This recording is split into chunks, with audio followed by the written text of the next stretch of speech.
Épître de Paul à Tite, chapitre 3 et le verset 10.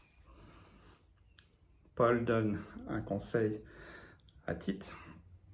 Il nous donne aussi: éloigne de toi, après un premier et un second avertissement, celui qui provoque des divisions.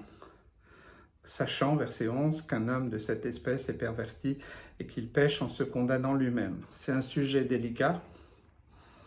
Provoquer une division, c'est créer une séparation, c'est créer un mur, c'est opposer les gens, c'est utiliser des méthodes qui ne sont pas bibliques pour essayer d'accuser. Voilà. Après, c'est pas une question d'avoir raison ou tort, parce que on peut ne pas être d'accord, mais je pense que celui qui crée une division, c'est il pense qu'il a vraiment raison, et donc il cherche des arguments dans ce sens-là, et tout ce qu'il fait, c'est essayer d'influencer les autres. Voilà, division, si quelqu'un fait une division dans une assemblée locale, il s'en va tout seul, bon, parfois il a le droit il n'est pas d'accord, ok, ça ne me choque pas, mais si quelqu'un entraîne d'autres en racontant des choses, souvent en les enrobant, en les enjolivant, et puis en utilisant toutes sortes de méthodes, dans le but, c'est vraiment casser, détruire, faire du mal. Là, par contre, on peut dire que c'est pas du tout biblique. J'ai discuté avec beaucoup de serviteurs de Dieu qui ont vécu, voilà, beaucoup ont vécu une division. Moi-même, j'ai vécu aussi une division et c'est compliqué. Voilà. Mais ce qui est important, la Bible le dit, hein, éloigne-toi. Donc, c'est-à-dire que les gens qui créent une division, généralement, si c'est vraiment inspiré par Dieu, parce qu'il peut y avoir des bonnes divisions, dans le sens où, voilà, soit il y a la fausse doctrine, soit il y a des choses mauvaises, les gens s'en vont, ils se réunissent entre eux, et puis ça porte des fruits, voilà, le Seigneur est avec eux, il les aide, il les encourage. Ok, bon, on va dire que ça c'est quelque chose qui peut arriver, et c'est déjà arrivé, voilà. Ok, mais malheureusement, la plupart du temps, ce sont des histoires d'opinion, d'idées, de pensées, ou alors d'orgueil, de méchanceté, tout simplement. Et ceux qui provoquent les divisions, ils veulent absolument que là où ils étaient, l'assemblée locale, elle se vide, voilà, que tout disparaisse, tout ça. C'est une motivation qui n'est pas du tout biblique, puisqu'en fait, la Bible nous parle de la réconciliation, du pardon, du respect aussi des ministères. Je crois qu'il y a beaucoup d'enseignements. Il y a plein de possibilités pour régler des conflits. C'est pas toujours simple, mais c'est possible, il faut le vouloir. Mais certains ne veulent pas et ils ont choisi délibérément pour cacher leurs arguments, parce qu'en fait, voilà, ils n'ont pas vraiment d'arguments solides. Ce sont des suppositions, c'est des on-dit, c'est des raccourcis. Eh bien, ils provoquent dans l'esprit souvent faible de certains, en disant bah, tu sais pas ceci, cela, et du coup ils provoquent une division, c'est-à-dire qu'il y a une partie d'une assemblée locale qui s'en va, qui soit dans la nature, soit ils se réunissent entre eux, soit c'est réparti dans d'autres assemblées, soit certains même abandonnent complètement. Et c'est ça en cela que ça peut être grave, parce qu'il va y avoir des nouvelles âmes fragiles qui peuvent retourner complètement dans le monde, et ça par contre, ça c'est préjudiciable. Et il faut bien se dire une chose, c'est que ça a toujours existé. Ça existait du temps de Paul et ça existe encore au XXIe siècle, ça existera encore jusqu'à ce que le Seigneur, lui, fasse son ménage. Mais c'est lui, c'est pas nous, voilà. Et la Bible est très claire. Et donc quand je parlais avec ces serviteurs qui ont vécu ça aussi, eh bien il y a des fois un fait qui se retrouve, c'est que les personnes qui ont provoqué des divisions et qui ne se sont pas repenties, voilà, parce qu'on peut se repentir, on peut faire une erreur, ok, j'ai pensé ça, ok, mais en fait non, le Seigneur m'a parlé, voilà, et qui sont sensibles encore à l'Esprit de Dieu, et qui, voilà, on peut tous faire des erreurs. Eh bien, ceux qui sont repentis, voilà. Mais généralement, ceux qui partent en division, je ne parle pas de ceux qui ont été entraînés, parce qu'il y a deux choses. Il y a celui qui provoque la division et celui qui est entraîné par la division. Celui qui est entraîné, bon, ben, voilà, il peut avoir une erreur. Moi, par exemple, c'est arrivé que des gens sont revenus, ils avaient été entraînés, puis ils sont revenus, ils ont demandé pardon, voilà, ils ont vu qu'ils s'étaient fait embarquer. Voilà, mais c'est pas le cas de tout le monde. Après, il y en a certains qui osent plus, qui ne savent plus comment faire. Ok, mais un pasteur m'expliquait qu'il y avait eu une division pendant qu'il était parti en vacances. Il y avait, je sais pas, 200, peut-être plus de 200 personnes, je ne sais plus exactement, je me souviens plus, qui étaient parties. Et au bout d'un moment, ils sont revenus. Mais quelques temps après, ils sont repartis, cette fois-ci définitivement. Donc en fait, ceux qui provoquent des divisions, ils sont comme, on va dire, pris par un esprit particulier. C'est que ensuite, ils ne respectent plus du tout, ils ne peuvent plus respecter l'autorité, puisqu'ils sont en désaccord avec la parole de Dieu, quelque part, puisqu'ils s'opposent à la parole de Dieu. Je ne dis pas raison ou tort, ça n'a rien à voir. Parce que généralement, il y a toujours des torts des deux côtés. Mais ceux qui vraiment ont choisi d'utiliser ça comme un moyen de détruire un service, un ministère, une famille, une assemblée locale, alors eux, ils ont réellement, voilà, comme le dit ce texte, hein, donc il y a une perversion. Et ces personnes se condamnent eux-mêmes, ils sont persuadés qu'ils ont raison, que, voilà, mais en réalité, spirituellement, ils n'avancent plus. Ils font croire que, mais ils ne peuvent plus avancer, ils ne peuvent plus progresser, parce que le Saint-Esprit les pousse, les encourage à la repentance, à demander pardon, mais comme ils résistent au Seigneur, ils résistent au Saint-Esprit, alors bien, finalement, ils s'endurcissent.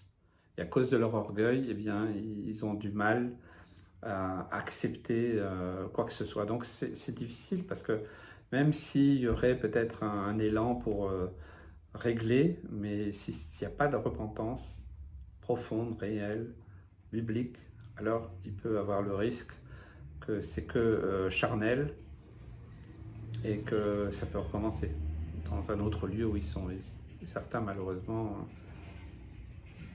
sont à leur deuxième, troisième division, non pas provoqués par les autres, mais que eux-mêmes ont suscité. Et je me souviens d'un frère, il y a des années, qui était parti suite à une division, il n'avait pas créé, mais et il avait monté tout un dossier contre un pasteur.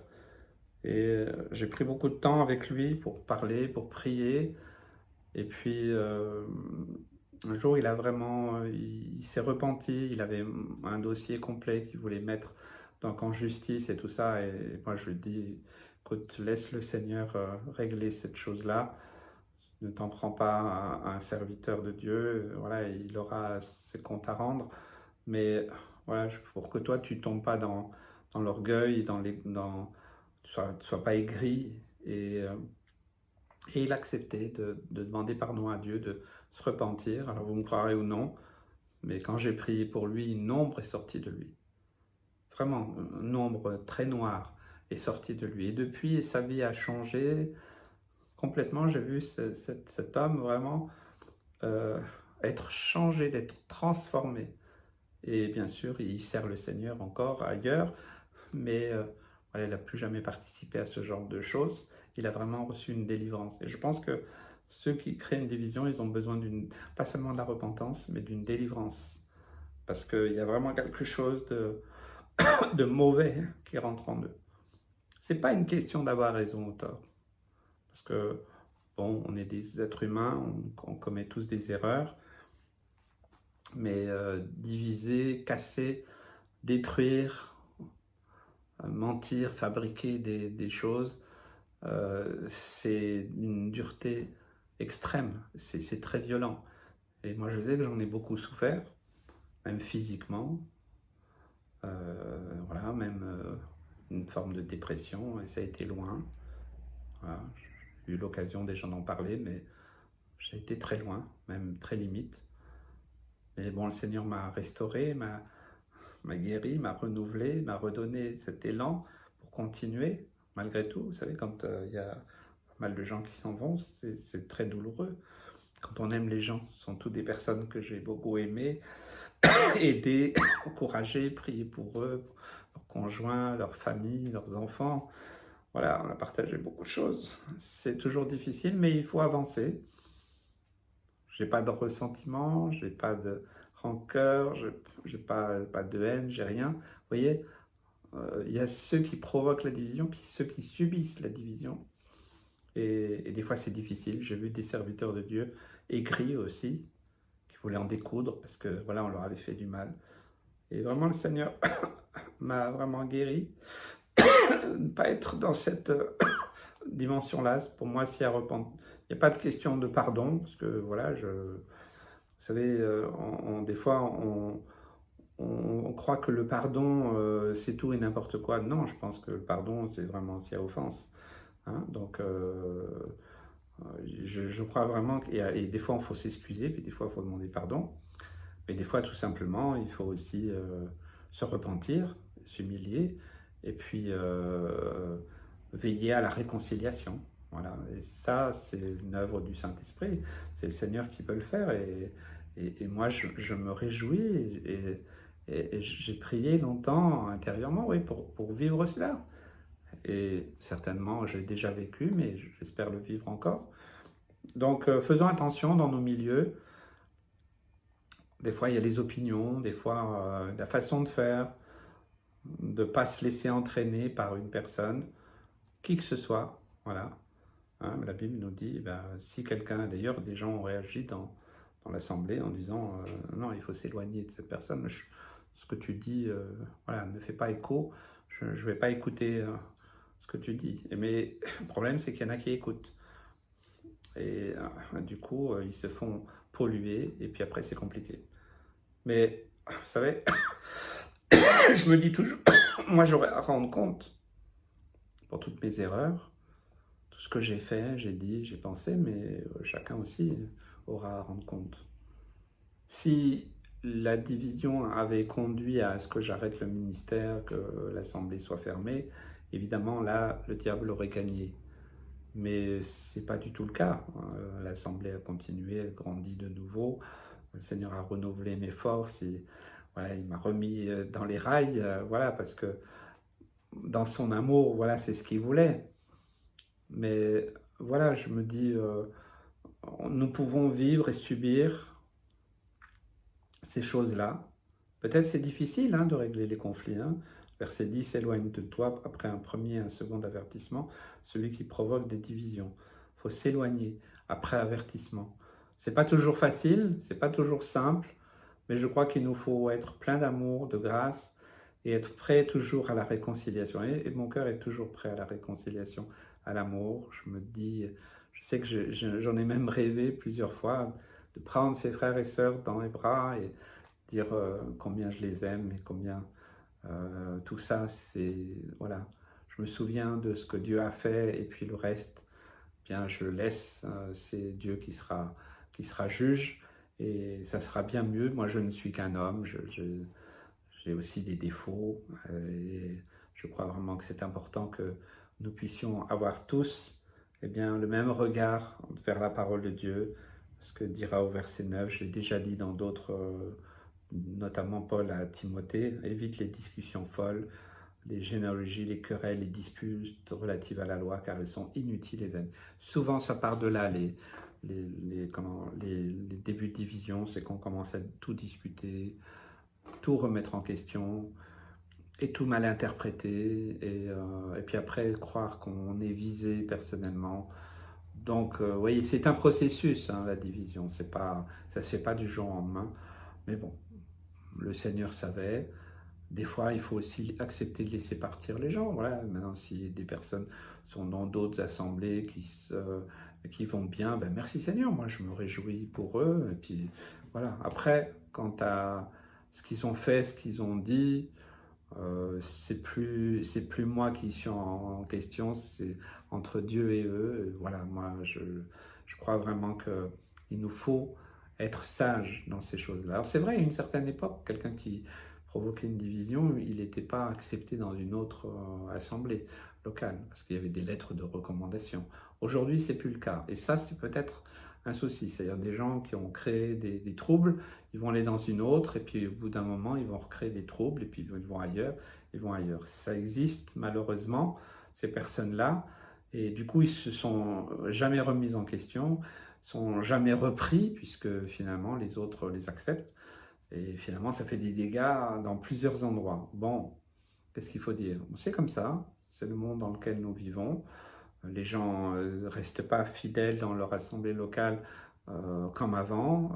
Les gens papillonnent. Voilà, il y a des voyageurs d'église. C'est un peu partout dans le monde comme ça depuis le Covid, mais depuis quelques années, depuis Internet, je crois. Ça a mis pas mal de troubles. Donc, mais c'est pas grave.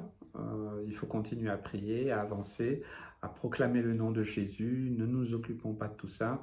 C'est le Seigneur qui va le régler à un moment ou à un autre. J'aimerais vraiment vous encourager. Et si vous avez participé à une division ou que vous avez été entraîné, je vous invite à vous remettre en question, à demander pardon au Seigneur, à vous repentir et puis de chercher la réconciliation d'une manière ou d'une autre. Ça ne veut pas dire que vous allez retourner là où vous étiez, mais au moins que dans votre cœur, les choses soient apaisées, qu'il n'y ait plus de ressentiment ou autre.